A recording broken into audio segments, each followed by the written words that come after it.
Hi, today's teaching video is going to discuss mouthpiece resonating or mouthpiece buzzing. The first thing you need to know is that it is not exactly the same as playing the instrument.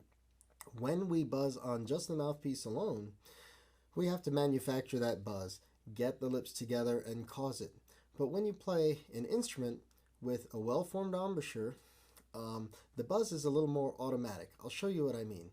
I can buzz on just the mouthpiece,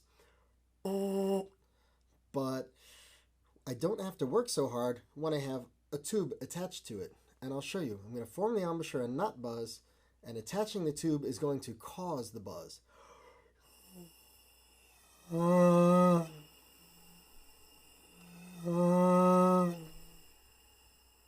So in a sense, playing the instrument is actually easier than just buzzing the mouthpiece. So you might ask, so why do it? And this is the subject of some debate, but as it turns out, all the great players can buzz throughout their register. I don't know any really developed players who can't do it. And so as a young student, if you find that your buzz has a problem responding in one direction or the other, usually it stops in the lower direction in students that I see, I encourage you to push yourself to add a half step in whatever direction you're having trouble with. Move that vibration down when you reach the spot where it goes dry. Oh, so if I lost my buzz there,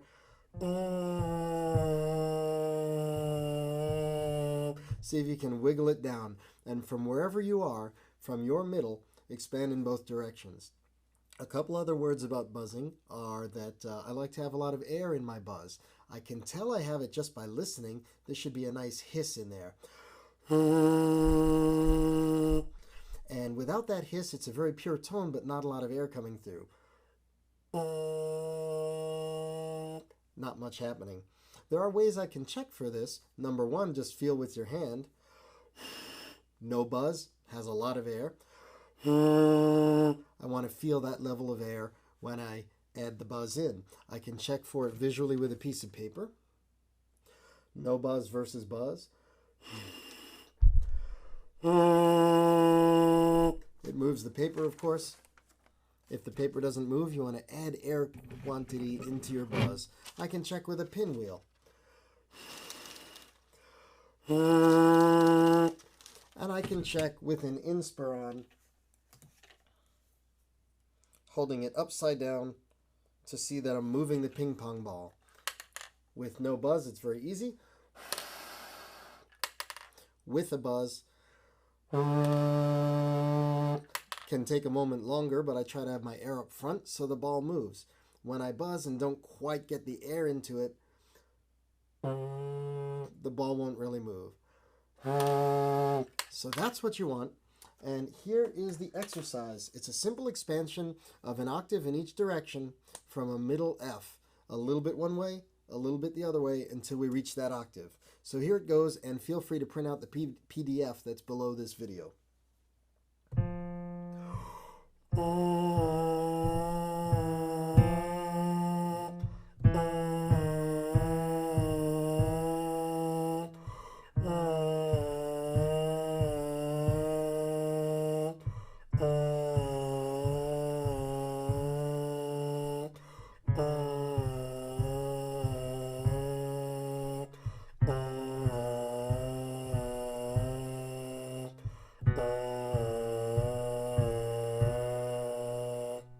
So I'm always making a glissando when I buzz, whether I do it in an exercise or in a piece of music. Continuing now, we have the F straight to the B flat without the half step process to get there.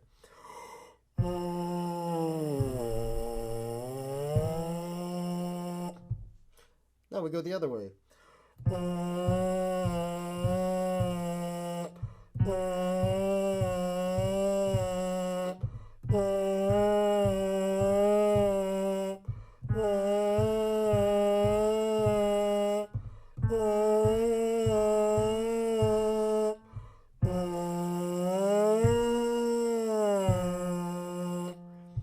And continuing, my downward octave, I'll pick up where we left off at the low B flat as is printed on the PDF.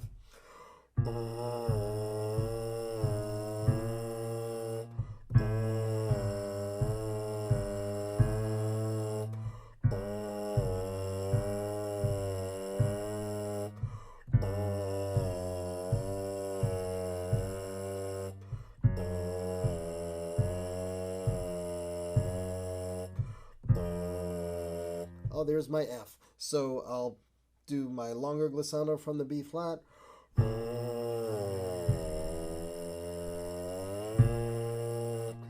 And I will finish the octave in the upper direction from the B flat where we left off earlier, in that direction.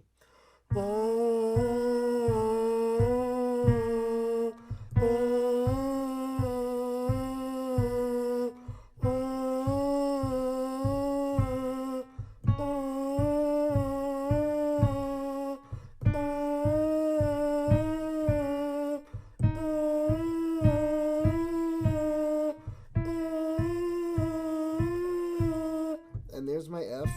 So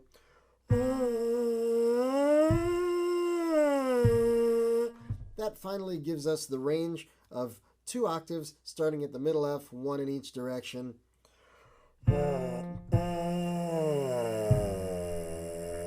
And